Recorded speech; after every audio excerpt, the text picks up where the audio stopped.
You gave up 40 years for 2 words, the golden years, and a company made them up.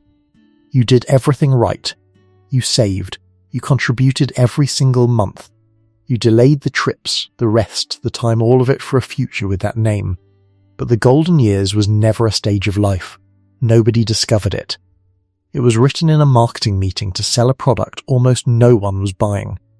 And the entire way you've been taught to think about work, money, and the end of your career was poured into the mold those men built. It was never your plan. It was theirs. And you were the audience they were aiming at from the very first day. January 1st, 1960. The Arizona desert. A property developer named Webb opens a town built for one specific kind of person, the retiree. Not a hospital. Not a quiet home near the grandchildren. A resort. Golf courses. Swimming pools. A calendar full of activities, and a promise printed in the brochure that the end of your working life could be the best part of it. He expected a few hundred curious visitors that opening weekend. Roughly 100,000 people showed up, traffic backed up for miles into the desert. Because Webb hadn't sold them a house. He'd sold them a feeling no one had ever offered them before, and he'd given that feeling its name. But Webb didn't invent that idea because he believed in your happiness.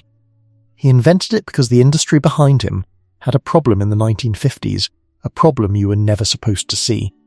And solving it required changing what an entire generation believed they were working toward. To understand what Webb was selling you, first have to understand what he was selling against. A farmer didn't retire at 65 with a party and a gold watch. He farmed until he couldn't lift a tool. A tradesman kept his shop until someone younger took it from him. Aging out of labour meant poverty, dependence, or death not golf. For most of human history, the concept of retirement as we understand it simply did not exist. The ancient Romans had no word for it. Medieval Europe had no framework for it. And in early 20th century America, most people worked until their bodies gave out, because the alternative was destitution. What changed wasn't just medicine. What changed was a decision made in Washington. In 1935, the Social Security Act drew a line in the calendar age 65 as the official moment when American workers could step back.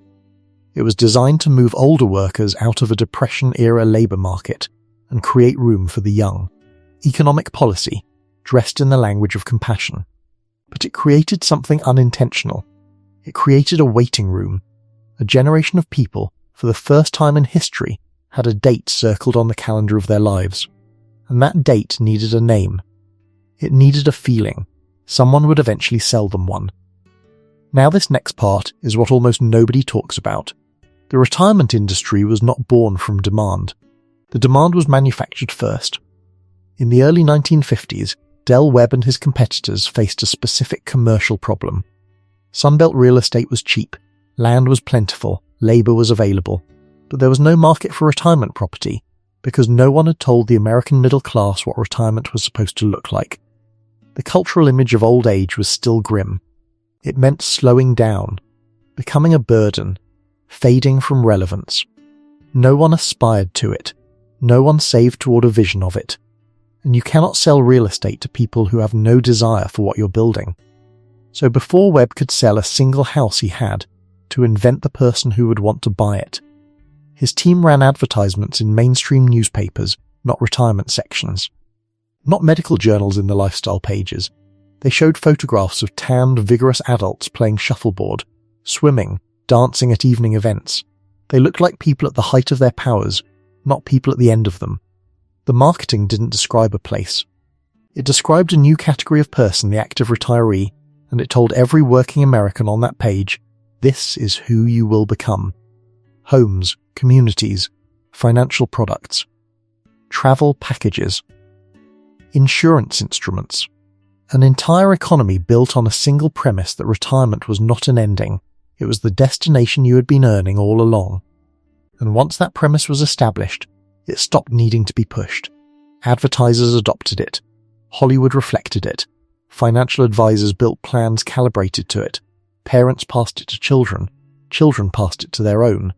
The machine didn't need to keep running. The idea had become inherited belief. And when I found this specific number, I had to check it 3 times.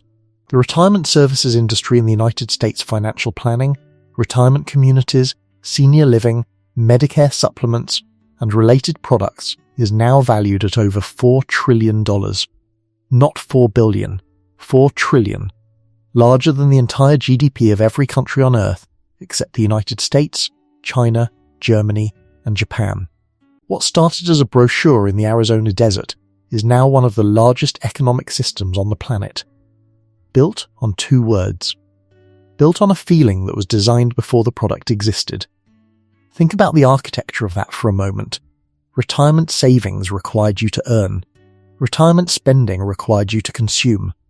The same person who deferred everything for 40 years became, at 65, the perfect customer with capital saved, time freed, and a cultural mandate to spend it on the life they'd been promised.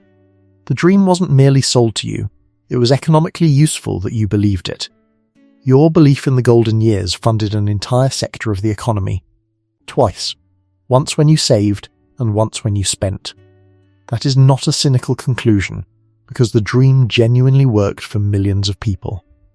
Retirement communities gave isolated elderly individuals social lives that extended and enriched their years. The financial architecture of Social Security lifted generations out of poverty. Longer lifespans created decades of connection that no previous generation had access to. The golden years wasn't a pure con. It was a story built over a real need and then expanded far beyond that need into something much larger and more profitable. But here is the problem that expansion created.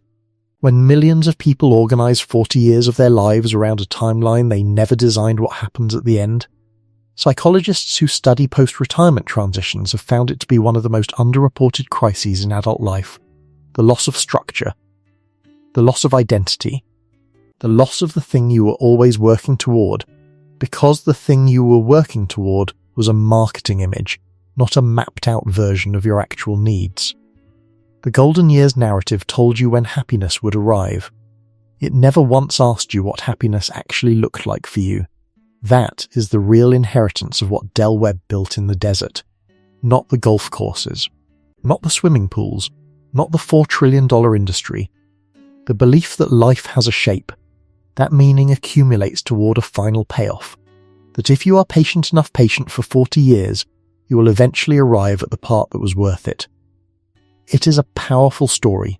It has moved trillion-dollar industries. It has shaped entire lifetimes. But it was written by people selling something, which means you are allowed, maybe even required, to ask whether it's actually your story. Because here is the one thing they could never manufacture and no brochure has ever been able to sell. The answer to what you are actually waiting for. That question belongs only to you. And unlike the golden years, it was never invented by anyone else.